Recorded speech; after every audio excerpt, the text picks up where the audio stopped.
I would just love to hear you just frame what your life looks like, what you do, how you spend your time, what your like from afar, from a fan, from like I love listening to your I listen to your podcast sometimes. I love listening to the podcast with you and Michaela. I'm a massive fan of Michaela's work, and I'm just generally a fan of you guys in general. And from afar, I know that you have a houseboat somewhere in England, and you spend some of your life in California, and you guys travel all around the world teaching what you do.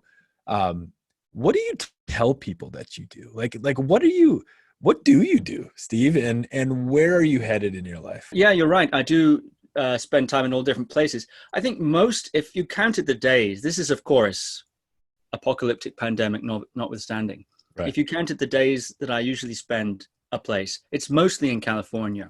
That's where I spend most days. And then the rest of the time, so I don't know, maybe that's a third of the year, something like that. And then another third of the year or more, we're traveling around. So we're going through Europe and Australia, always traveling, teaching there or teaching around the States.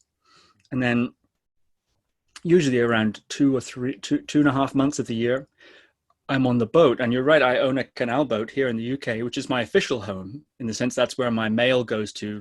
And so, of course, I've been here now since the recent events that we're recording this in June 2020. So we're sort of a few months into some events that have caused a little bit of a slowdown in travel at the very least. And so I've been spending the entire time here on the boat, which is quite cool. Usually I'm only on the boat between things, or I come here over the summer for period of retreat and so on, and in practice. So it's quite interesting to be operating from this Bond villain-esque floating nerve center. How many square feet is your boat? Like, how big is it? Well, roughly, it's 59 foot long. Okay. And 6'10" wide. Wow. So I don't know how many square feet that is. Yeah. Long and skinny. Smarter man than me will have to do that. Yeah. Well, my family just spent the last year, we're not there now, but we spent it in a 33-foot RV. So 4 human beings in probably equals out, because I think it was more like 10 or 12 feet wide. So maybe roughly similar footprint. Yes, probably it is. Yeah, this one's long and thin. So all the rooms are in just one straight line. So at the very front is what they call the saloon, or the living room, you would call it, I think. Then you have the kitchen, which they call the galley. And then off the corridor is the bathroom and shower. And in the back is the bedroom, which they call the bedroom. Or the cabin, I suppose. I suppose it would be called a cabin. Yeah. All right. So that's your official home. You spend a lot of time in California. This is just a personal question, but are you living the dream? Are you living your dream right now? Is your lifestyle that you're in, is it, I'm curious. I don't even know why I'm wired to think this way, but in terms of trajectory, like, what are you headed toward? What are you looking forward to, like, long-term? Yeah. I mean, that's interesting, because am I living the dream? Yeah, I'd say every circumstance has its upsides and its downsides, has its advantages and its disadvantages. And previously, so I'm living very differently to how I was living 4 months ago or 5 months ago, constantly traveling and so on. And that was living the dream. And I was very acutely aware in that process that this is not necessarily going to last forever. And I'm just the type that does things intensely. So we have this opportunity. It seems the season is one of traveling for the last 5 or 6 years. Really, we've been doing that, traveling around, teaching, working, creative output, and so on. Very intense, mostly traveling, mostly teaching. We do 50 plus events in a year, generally speaking. So we're doing a lot of traveling, and we like to pack it in. And that's, I've always presumed, unsustainable. Life is subject to change for many reasons. Now I'm living a different kind of dream.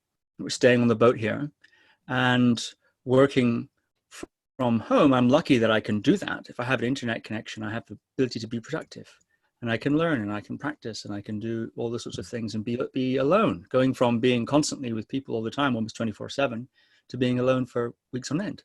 And that's also wonderful. It's the thing you long for when you're traveling, isn't it? And then when you're home, sometimes the thing you long for is traveling. I'm not yet at that stage. I think it'll take me a little longer to long for the road again, just because of how intensely we did it. So it's all a dream, really. And each situation offers as many opportunities, if not more, than it threatens, I think. So this has been a situation of disruption, the pandemic, and so on, and etc. But also, the situation itself is quite workable, even if it's difficult, I found. Yeah, there's a phrase in some of my studies recently, which is all joy, the Vajrayana phrase, which is, in any scenario is workable. Any scenario you can find that place. I'm curious as to, in this time, in this, couple months of solo time there in your boat, your canal house, what are you oriented to? What are you most lit up by right now? What are you just, I get the sense that you get engulfed by things, or you get sort of really into things. Like you said, you do things intensely. I might be making an assumption there, but yeah, what is lighting you up these days? It's funny. I had this premonition over the New Year's. Each New Year, my habit is to go on a meditation retreat with Shinzen Young, who's a American meditation teacher, who's been one of my main meditation. And so I go on retreat with him each year, at least once, over New Year's time for 2 weeks. And coming out of that, I had a strong premonition, feeling that I needed to spend 1 year on the boat, this boat that I'm on. And then there was further detail to that it would then fork in one of two directions after that. And I thought to myself, how am I going to do that? We already have a whole year of business and teaching commitments planned, like I just outlined, constantly teaching and so on. I can't see how I can possibly get out of that, really. But at the same time, it seemed very vital. And the sort of thing that if one ignores, things go very wrong. It was that sort of a feeling. It was, I have to do it.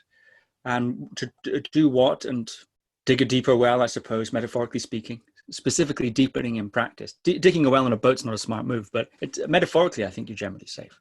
But specifically deepening practice and having space to let things unfold and let certain identity tropes unravel, I think.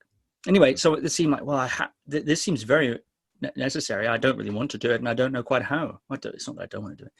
And then the pandemic hit, and I thought, oh, okay, that makes things a little easier.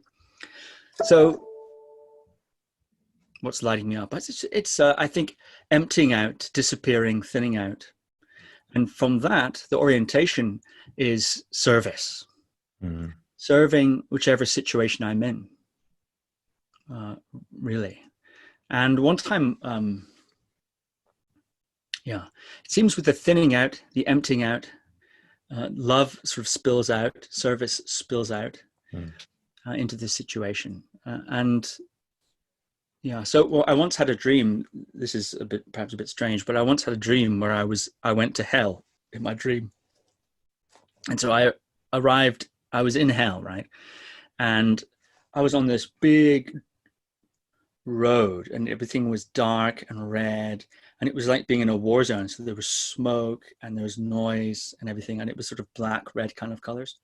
And then I was in a group of people who were dressed like soldiers, and we were running down this road, and around us and between us were coming these sort of, it's like wheels made of human body parts, essentially. Wow. It's like if you take a human being in pieces and sew them together into a wheel, it's what it was like. But they were alive. These are like living wheels of human body parts, like some sort of Hellraiser thing, And we were going there, and then this huge explosion came, and some of the soldiers I was with were flying everywhere.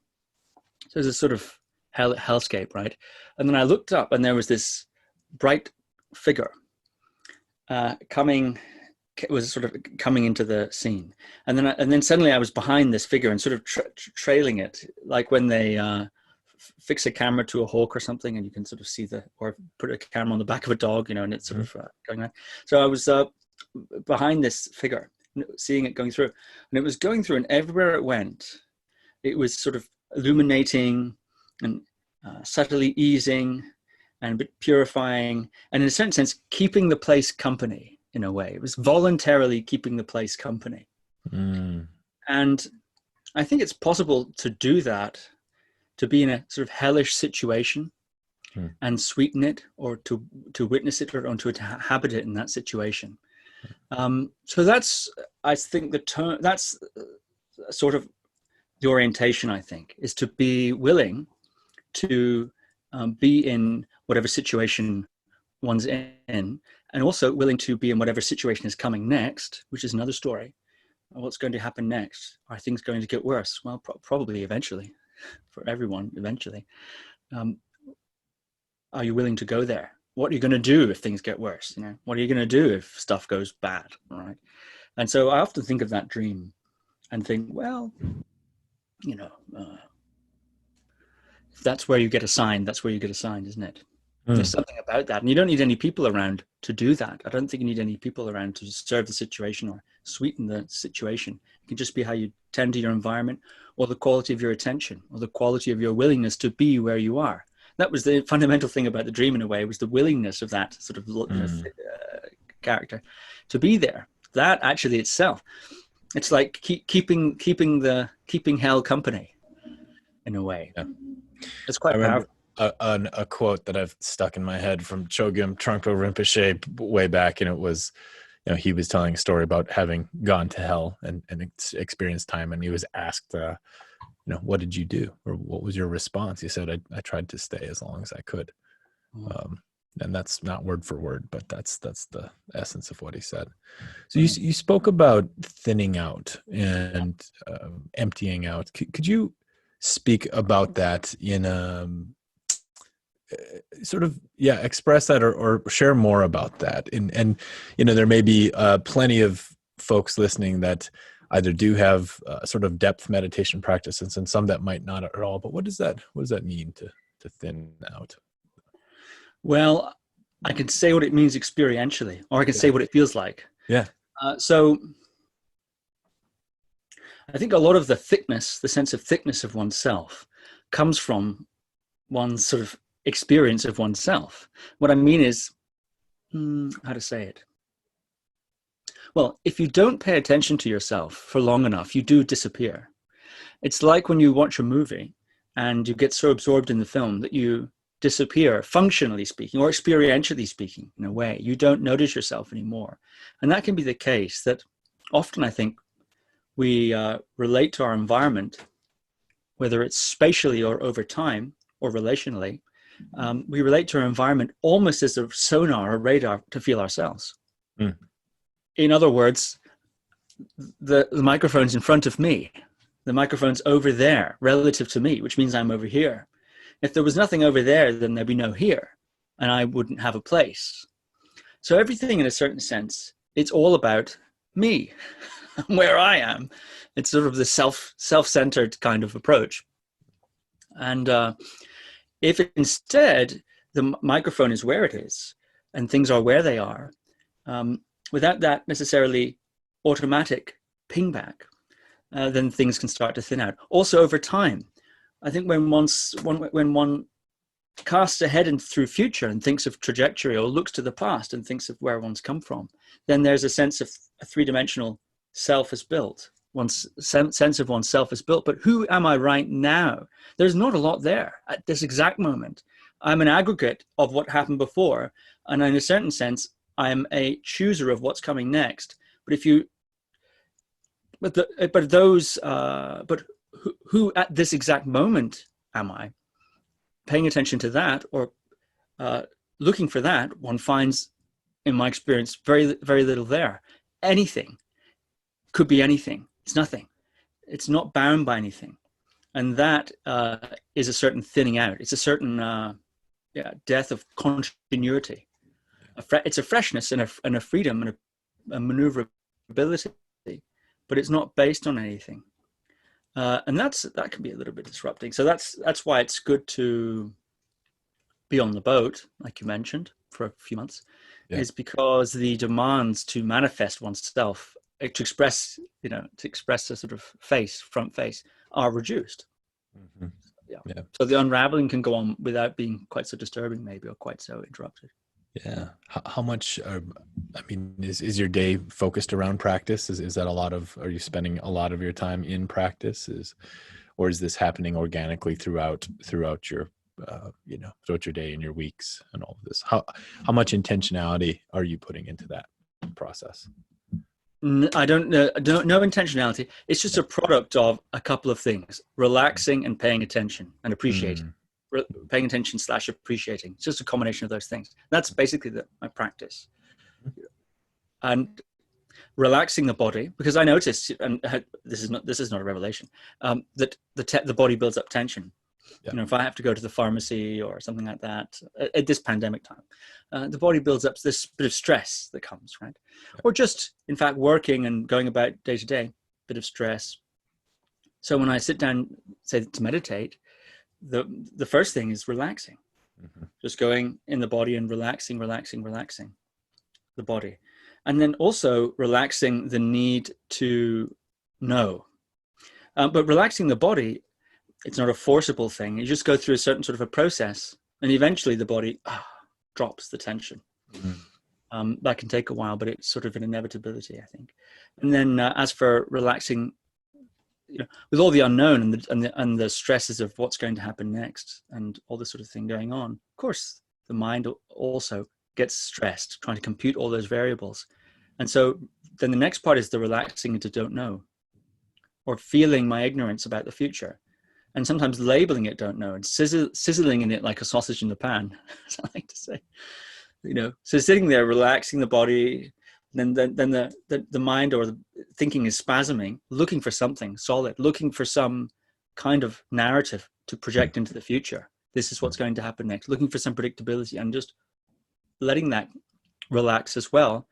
And then that disrupts very much what I think we usually think of as when we think of ourselves, which is me here as a sort of braced against the outside to define the inside, and placed in time from what is gone before and what we're imagining in the future, which are constructions. There are constructions in the moment, not to say it hasn't happened in the past, but at the moment of experiencing it, it's a construction.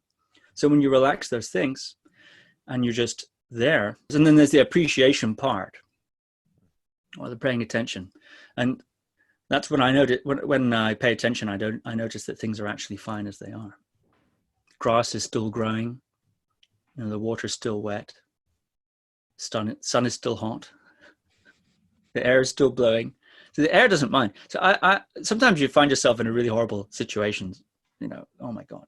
But the light is still light.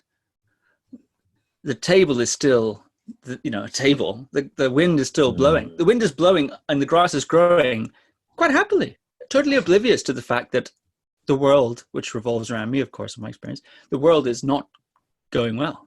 I'm having a hard time. The grass is not having a hard time at all. And so there's something really relieving about that. It's a bit like in the Sermon on the Mount when Jesus is out there and he's saying, "Who by worrying can add an hour to his life?" And he points at the grass and he points at the sparrows and he points at the flowers and he's sort of pointing at nature and using nature as a sort of teaching piece in a way. And so I noticed that is the case. That's the sort of paying attention part. Yeah. Yeah. I mean, your initial answer, we talked about, the thinning out process and the natural sort of outpouring of service as a part of that. And what's that looking like these days in the midst of at this moment in time? What does service looking like for you?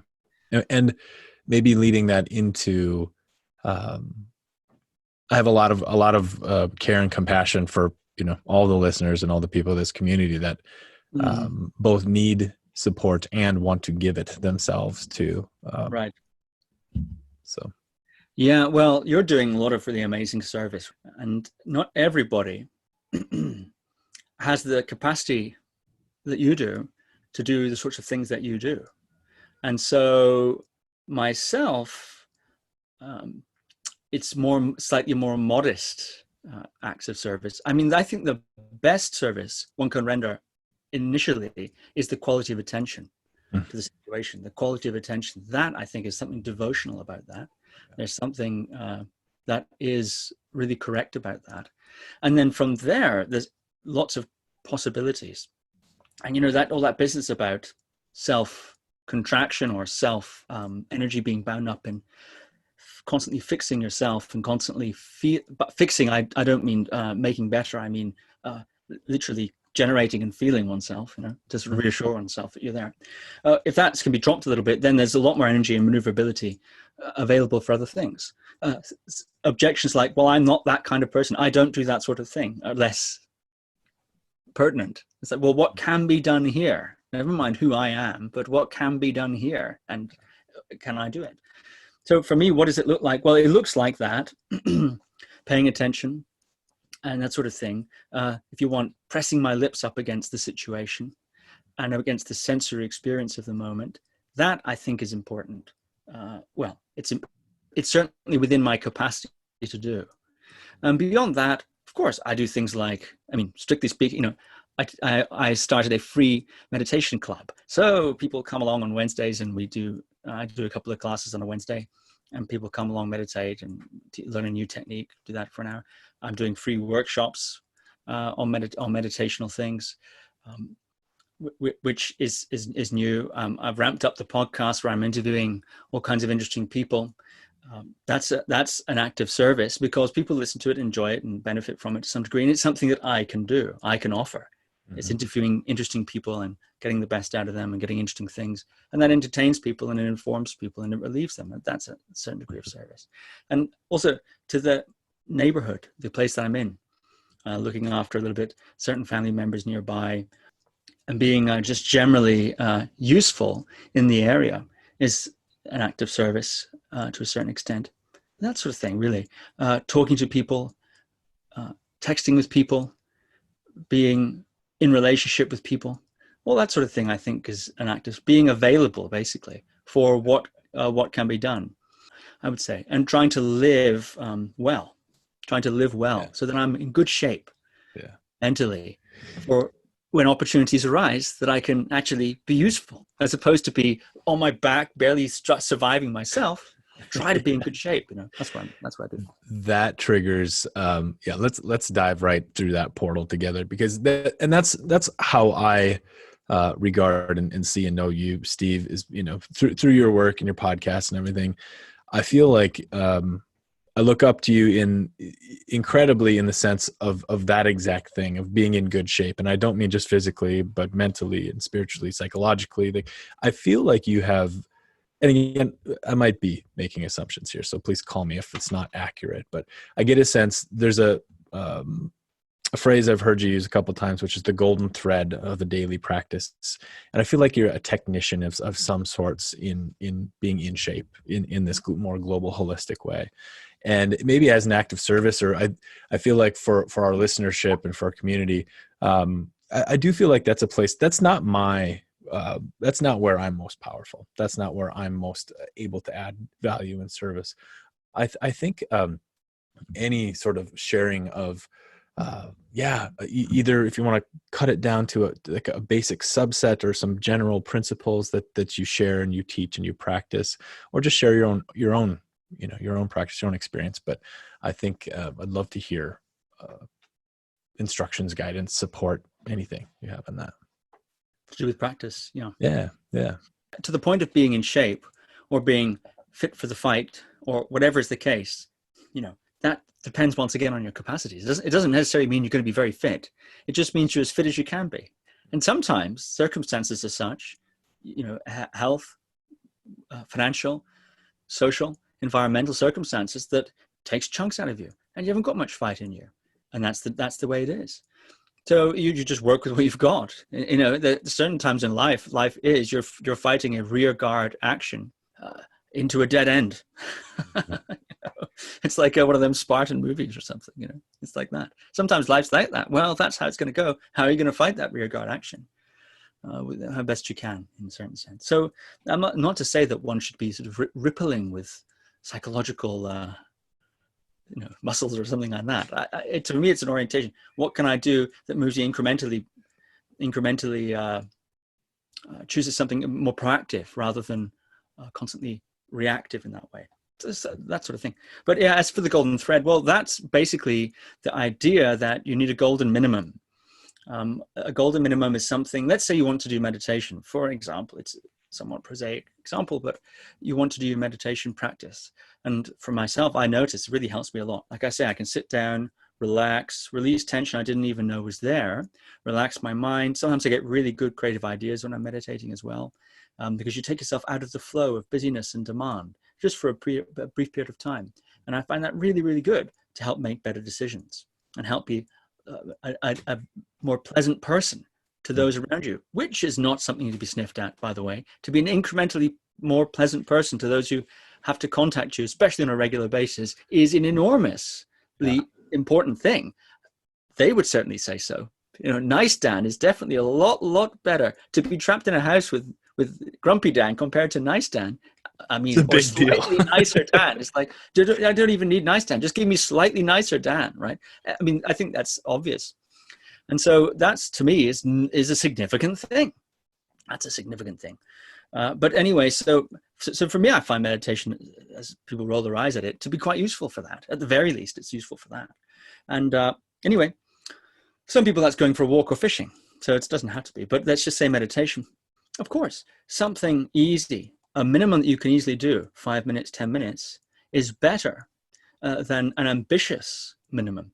Most people, when they're doing something like meditation, they'll set themselves a goal that's a little out of reach or a little bit demanding, so that they basically leveraging their resistance or fear, they're resisting not wanting to fail. They're leveraging, rather, not wanting to fail. So if I want to keep my streak, so I'm going to leverage that desire to keep my streak, and that's what's going to keep me consistent, because I don't want to fall away from my goal. But I found that to be an ineffective method. Some people it works. I find it to be ineffective. I prefer to set myself something so easy that I can't believe I get away with it when I've done it. So then you're walking out of each session going, like you can't believe you cheated it in some way. You're like, I can't believe I got away with it. And you have there's this momentum of confidence. There's this momentum of the champagne of victory, feeling of like, yeah. And of course, this is somewhat of a positive feedback loop. And you start to get over the hump of consistency and implementation. And you start to get, this is good. And then you start to improve the quality of those 10 minutes. So rather than spacing out, you start to, you've got a little spare energy now, because you're feeling good about it. You've got a bit of spare energy. You've been consistently doing it for a little bit of time, 5 minutes, 10 minutes. And you said, let me just make it a little bit better. So you just make that 5 or 10 minutes a little bit better. And that's improving it, even though you're meditating the same amount of time. Or you say to yourself, okay, let me add another 5 minutes. Or you know what? It's Sunday. Let me do an hour. Let's see if I can do that, et cetera, et cetera. And you play around with it in that way. But the point is, that way you're actually doing it very regularly. And that's the through line, is regular. Time compounds your efforts. If you do something like meditation for 10 minutes a day for a month, that's 300 minutes. But if you did it every day, it has this sort of compounding effect, like savings accounts used to do. At least I don't know about, before there was not very good interest. But so by the end of the month, because you've been consistent, you get an extra 30 points, 50 points. Who knows? There's something that comes from the consistency. And it's sustainable and it's integratable. And that's very powerful. People tend to, I've heard somebody say, probably someone like Tony Robbins or someone like that people overestimate what they can achieve in a week and underestimate what they can achieve in a year. And I think that's true. So there's something like when the waves crash against the rocks. Rocks are hard, waves are soft, but over time, the waves will shape the rocks and begin to mold them or carve them, and or at least begin in some sort of a way. So that's that. And then there's this expansion and contraction. So naturally, as enthusiasm grows or circumstances are there, one's practice expands. You do more time. Let's say it's meditation is your hobby, like it's one of my hobbies, right? So I have more time, or I'm enthusiastic and feeling really good. Sure, I start to do more and more and more, because it's just one of the things that I like to do. And then But then certain situations come. So let's say you've gone from 5 to 10 minutes and over a few weeks or whatever. Now you're up to 40 minutes or half an hour or something. And then circumstances change and your routine begins to be squeezed, or your own enthusiasm wanes, because enthusiasm waxes and wanes in the same way that energy waxes and wanes when you're going to train in the gym. Sometimes you go in full of energy, other times you don't feel the energy. So you need to be able to adjust your training or your intensity or your duration, whatever is the case, based on how you feel. So if you don't feel like doing half an hour, but you've worked your way up to it, so now if you can't go back to 10 minutes because then you're going backwards. Au contraire, you're not, because it's cumulative. So then you go, well, golden minimum's 5 or 10 minutes, okay, fine, geez. Then you sit down there thinking, well, I've been doing half an hour for the last 3 months, but now I just want to do my golden minimum, 10 minutes. So you sit down, you think, I can't believe I'm getting away with this. I can't believe I'm getting away with this. And you sit down for 1 minute. You say, I'm going to sit down for 1 minute. And you're sort of flirting with the cushion, just showing it your backside temporarily. You sit down there for 1 minute, you're just laughing. You say, I can't believe I'm getting away with it. But you do. And then you walk away going, this is amazing. I just did it again. And so that attitude is a totally different approach. Yeah. You say, well, 1 minute's not going to do anything. Well, yeah, 1 minute's not going to do anything. Well, now there's half an hour. Well, half an hour is not going to do much either by itself. The point is it's over time, isn't it? 1 minute, and the way in which you work with your psychology and the way in which you work with resistance to open it, to sit for 1 minute, is far more significant than what you do in that 1 minute.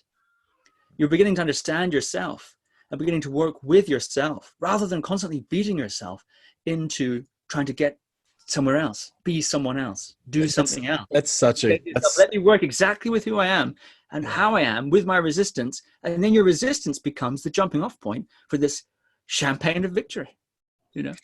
That is such a powerful approach and understanding to, what strikes me in there is some real almost tenderness and care in oneself in that approach, as opposed to the brutality of goal setting, oftentimes the brutality of how we regard ourselves when we're attempting to meditate or get fit or whatever it is that we're doing. That's really beautiful. Lots of people have never witnessed what happens when you practice something, like, for instance, going to the gym and getting stronger, or learning a musical instrument, or picking up a second language, or whatever it is, right? Most of our learning, our conscious active learning, took place when we were children, or in that kind of time, and it was a little bit muddled by being children and we didn't know what we're doing. And also, you're not really, you're thinking about tests and exams, there's so much going on, you don't even notice it. Most people don't notice it. But that moment where you start to actually notice an effect or a change, you can suddenly play something on your guitar or piano, or suddenly something happens from a meditation point of view, some results, you notice something happen. And when you start to make that line between practice and result, then, and in a certain sense, you realize that if you sit down and do the bit of practice within your capacity, because as I've just mentioned, practicing more than you can do is not possible. You cannot practice more than you can do. You can try, but you'll fail because by definition, it's more than you can do. So amazing what can be done. When you start to make that connection, then there's a sense of this confidence, I think, begins to come. You think, well, it's just going to be worth it. Well, you that can confidence, taste the result as you're doing it. Yeah. So those words, the confidence, tasting the result. To me, it's I'm kind of flying back to a chunk in one of the most purely blissful times of my life. I was in my 20s and I moved down to Ecuador and I was studying Spanish. So I was taking on a new language. And the way it feels to me as I think about it is that act, and so consciously feeling the expansion, I'm sure there's neurochemical, I'm sure there's neuro things happening there that could explain this or be scientific about it, but it feels like almost opening a chest, and inside that chest is just so much energy, just like boom, just like, oh man, like enlivenment and confidence, and and in that time period of my life, like I'm not exaggerating, like a novel like kind of fell out of me. I just kind of like bloop, there's a novel I put 3 months into. Here's an album. Here's all this stuff. Wow. And that, but yeah, I really love zeroing in on that moment. And that maybe that's an extreme example, but having that momentum, that life like generating feeling is so huge. It can be the driver of so much, I feel. Yeah, it certainly can. Certainly can. Practice can give you that sense. And I've noticed lots of people, of course, struggle to do. I mean, meditation is a classic example. Struggle with that to do it, and I've seen lots of people are successful finally, in putting it together a regular practice in that way, and it can be get a lot of confidence out of that. Like I said, it's the understanding of oneself in the practice. It's the understanding of one's psychology, the understanding of oneself, how to work with the situation and work with oneself. A lot of practices are fundamentally rejecting where we are and who we are. You sit down to meditate, it's a rejection of yourself and a rejection of where you are and who you are. And that's, it's not to say that can't yield results. It can, but I think the results are yielded in a certain sense despite that perspective. Whereas approaching it from a different point of view, where you're enjoying or appreciating, or at least accepting that I don't want to do it, so I'm only going to do a small amount of time, or I really want to do it, or I'm really trying to get enlightened, or I'm not going to get enlightened. All these sorts of things. Sure, whatever.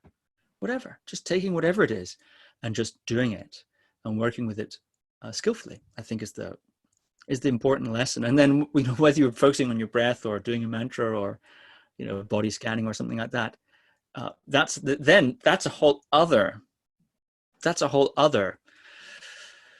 situation. What are you doing when you're meditating is a whole other thing entirely, of course. But I think what we're describing here, what we're riffing on here, is common to all practice. Right. Well, I think it might be very appropriate and helpful to talk about, even in just broad categories, different types of meditation, because I don't think that's common knowledge necessarily. That I think there is this blanket. So meditation, I just think it's, people haven't slowed down enough or been given the opportunity to see the wild difference in there. I would love to hear you expound on that just a little bit. Different kinds, yeah. Yeah. Well, we have to define what we mean by meditation, and it's a word that's got many different meanings in different contexts. But mostly, I think, when people think of meditation, we think of it as some kind of contemplative or psycho-spiritual exercise of some kind, right? Usually associated with sitting, on a cushion, although you can sit in a chair, or you can lie down, or you can stand, or you can be walking or doing lots of things. But generally, people think of it in that way. A period of formal practice could be defined as a period where that's the main thing you're focusing on. In the same way that we're having a formal conversation, in the sense that I'm not doing anything else. And so but then beyond that, it's quite open season all around the world. In almost every culture that I've ever heard of, there is some kind of orientation, some contemplative orientation. Of course, we have it in all the major religions. Christianity, etc., has a rich history of meditative practices, which not a lot of people know about. But of course, I don't think they do. A lot of people know about Buddhism, of course. The Dalai Lama and so on. A lot of people know about yoga and Indian yogic, as they're called, Hindu, which is a bit of a sort of catch-all terms. Anyway, but there's all kinds of things. Chinese have got stuff, Japanese have got stuff. And certainly within Buddhism, for instance, there's many different schools. There's many different eras or epochs of Buddhism. This is things you can find on Wikipedia. But when it comes to meditation, there's many different things.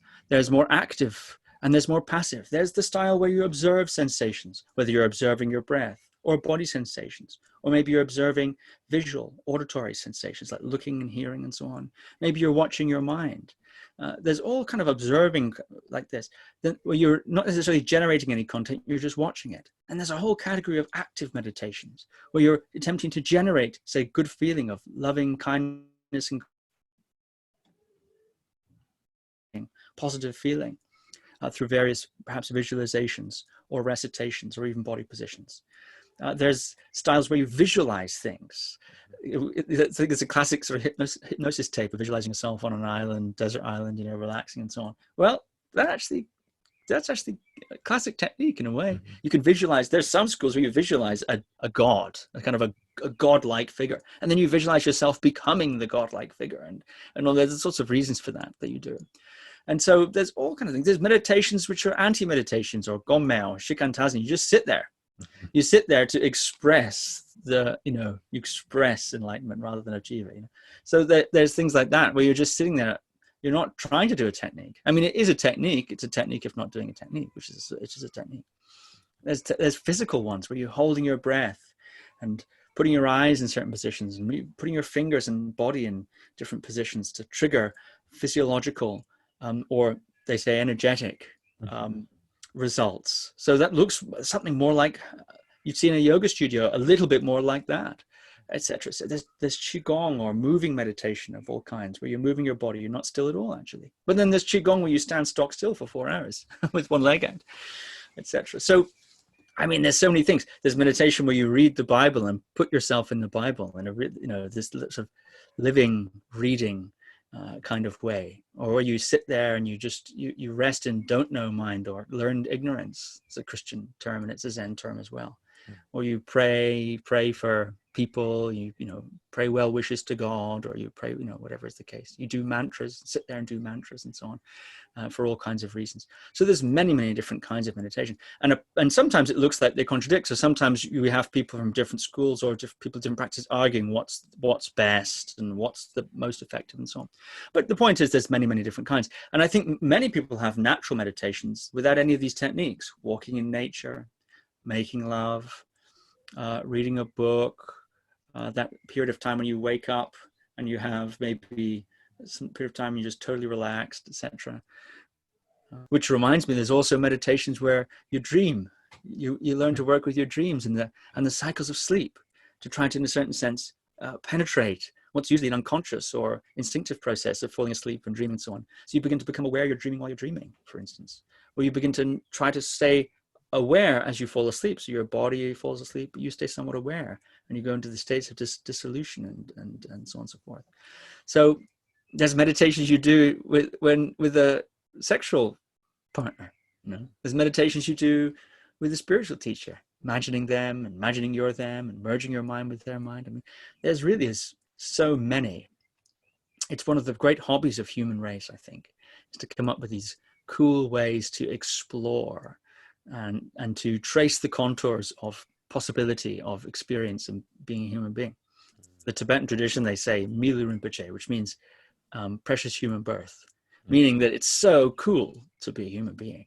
And they have reasons why they say that's the case. It's like we have a good enough life that we know what's going on to some degree, but not too good a life that we just enjoy ourselves all the time. So we have this sort of in-between sort of dullness or ignorance and totally having a great time. So we have this really interesting opportunity of kind of sort of standing on both sides of the fence, something like that. But it's true, to be a human being is a wonderful thing. It's a really wonderful thing on a purely sensory level. Sometimes shitty things happen to human beings, and sometimes being a person at that particular point is not very nice. But the raw apparatus or the mechanics of being a human being is amazing. And I think that's basically what meditation is. At least that's how I think of it, is a way of exploring and uncovering and relating with experience of being alive, really. That's a beautiful definition. Yeah, what a lovely, pointed definition of exploring the possibilities of human life. Just in this last little chunk, I want to shift just briefly into a lot of my focus and work is certainly for men and for those who identify as men. And in the midst of both the pandemic and but I want to add to that also the current moment of racial injustice and the kind of the great awakening that I guess is or isn't happening. Hopefully it feels like it is happening. And I don't even, in these times, I actually go back and forth with my own experience about I know that my life has been sort of shaped and formed by so much direct interaction with men, much of it in the wilderness. And I know there's a service, there's a gift here. I do sometimes go back and forth that it feels limiting, and this is a full human, I sometimes want to just be talking about the human experience or the transhuman experience, whatever this whole thing is. But in these times, in this moment, um, I mean, I know you also do have offerings for men, and you do have your own way of working with men specifically. I would love to hear what it means to you to regard and serve men in these times. And if it, I don't want to be too directive here in my questioning, but um, I'll be quite directive, but then you can take it wherever you want. But Sure. what do you feel like is an appropriate role or response for men in these times, in this current moment of what's happening? Where can men? I guess I'm calling myself out here. I often feel like the world really needs this the world, whatever that means. I feel like if men could unlock, I feel like there's so many resources locked up in a heck of a lot of men who are pretty frozen in the world. There's a lot of goodness, there's a lot of love, there's a lot of service that is not being accessed, it's not being given.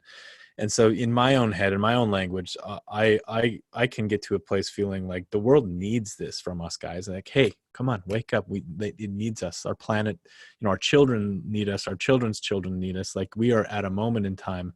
And I guess this is some, not veiled strategy to mobilize men. And I'm not necessarily looking for any response on that level, but I'm curious, what do you see as the place, the role, the responsibilities of men today?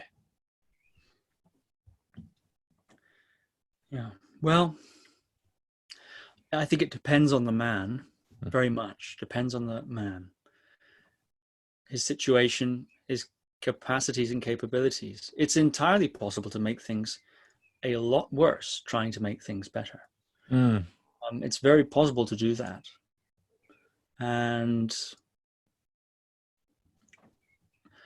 also, I think sometimes one of the hardest things for families, a hard thing for a family to deal with is having an addict in the family, say an alcoholic or something like this, or just someone with self-destructive tendencies in some regard, because someone that you are prepackaged to love and already have a relationship with in that way, and you try to help them, and this is usually how the cycle goes. It's called enabling. In trying to help you make things worse, trying to help you make in saving them from hitting rock bottom and so on, And it's not just, and so eventually, it's very, very hard. Sometimes the most kind thing one can do is let a person be themselves. Let a person run into the consequences of their actions, as painful as it is for you to watch,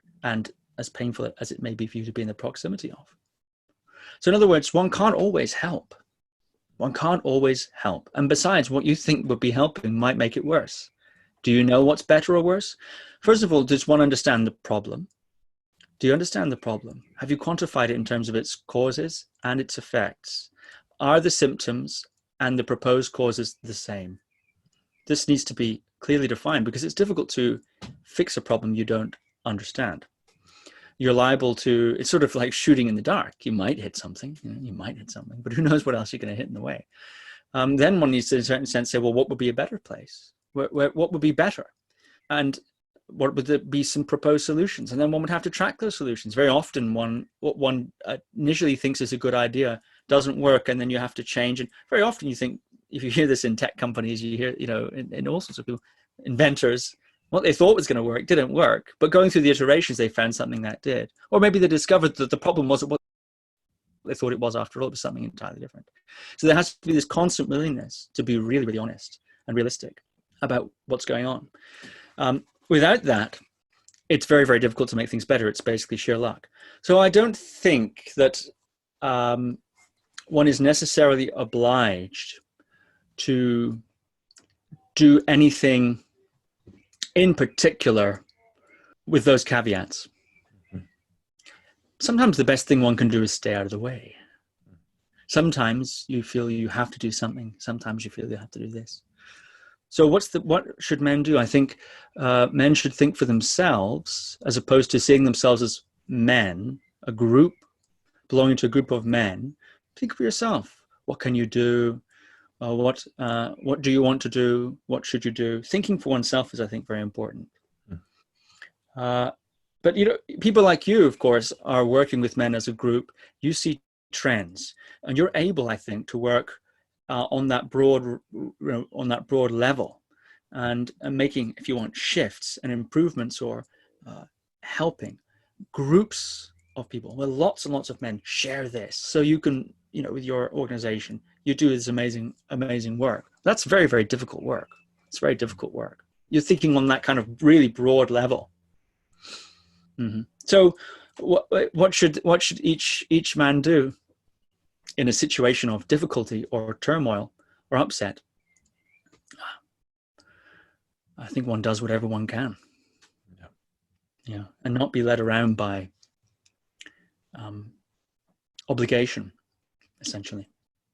Mm-hmm. Very, very difficult, though, to be true to what you think you should do.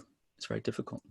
But if you really want the thing you say you really want, then one has to think extraordinarily seriously about these things I've said: problem, solution, outcomes, tracking, adjusting. Is it possible? Can you even do anything? If not, it may be human race, a country, a family member, may be like an alcoholic that cannot be helped. And if you step in front of that karmic train, all you're doing is getting run over by the train yourself, and the train will still crash. So it's not entirely clear to me that things can be helped, or things need to be helped. Maybe it's just the natural course of things. Yeah, things come together and things fall apart. Trees grow and trees fall over and they rot into the ground. So could be the case that these cycles apply not just to plants and trees and people, but also to groups, countries, systems. We have a long history, I think, as people, of things getting worse. And some of the cultures which we've referenced so far, talking about meditation techniques, have definitely gone through periods of obscene brutality and destruction and awfulness, wrought among themselves and on others and by others. And so humans have that capability. We certainly all have the capability to make things a hell of a lot worse. Yeah. Well, big, beautiful, and sobering. I guess we all got to die sometime, Dan. We've all got to die sometime. We all get sick sometimes. That's what happens. You don't get out of this in one piece. You're going to take some dings along the way, and eventually you take the big ding. Yeah. Isn't it? It's so interesting. I know that my fire is revved by my father, my position as a father, and I think there's a balance there of feeling responsible for them and responsible for, I guess, conditions around them, and I notice a difference in kind of letting go and surrendering to my experience in my life and my death and those things. But I think there's a big chunk there with that involves my children. That's like, ooh, I'm not there yet. I guess I'm gonna have to work on that too. That's right. That's why it's so difficult. I mentioned in families when someone's an addict or in self-destructive pattern, because the natural wiring is to lay down your life for that person. But even that won't help. Even that won't help. Sometimes it won't help to do that. And that's awful to feel. And in a sense, it's almost worse, I think, than working with your own inevitable extinction.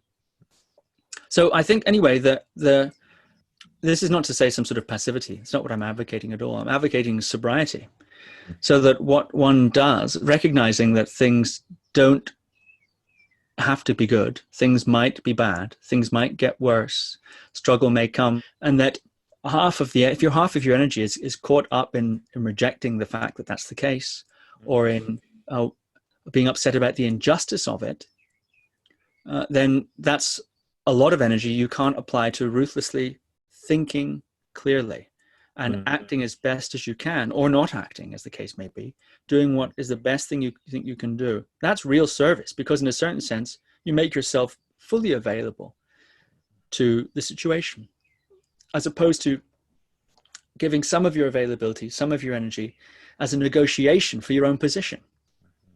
Let me do a little bit. But fundamentally, I'm holding on to myself.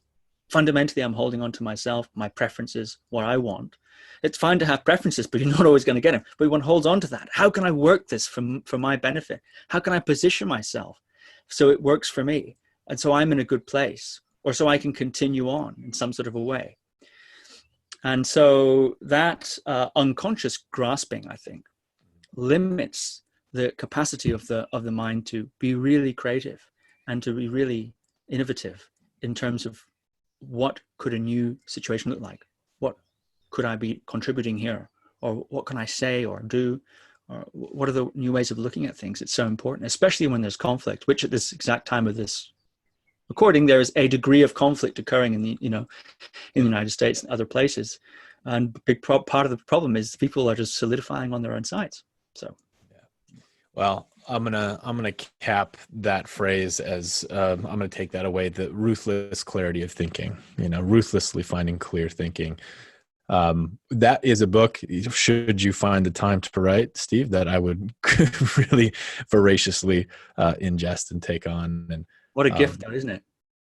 Yeah. What a gift to the situation to make yourself available, make your capacities available to the situation without diluting yourself with vast amounts of self-concern.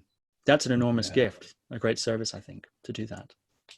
Yeah. Anyway. Oh, beautiful, man. Let's we'll cap it off there. Is there anything you'd like to share with the audience in terms of what's coming up, or anything in the world you'd like to plug or show or share? Plug? Well, yeah, I mean, GuruViking.com is where my podcast is. It's where the meditation clubs are for free. Most things I'm doing for free at the moment, just because it's pandemic. And also, Michaela and I are still doing things together. Most of that comes out of michaelabohm.com. We still do some online things. Michaela's doing a lot of online things at the moment, teaching nonlinear classes and so on and so forth. So that's very interesting. Mm-hmm. Beautiful. But, I get to interview Michaela a couple days from now. I'm excited for that. Oh, good. Yeah. Great. Well, tell her I said hi. I will. Thank you for your time. Thank you for your clarity of thought. And I really appreciate this, Steve. And I hope your further thinning out is a good experience for you, man. Thank you. Take care.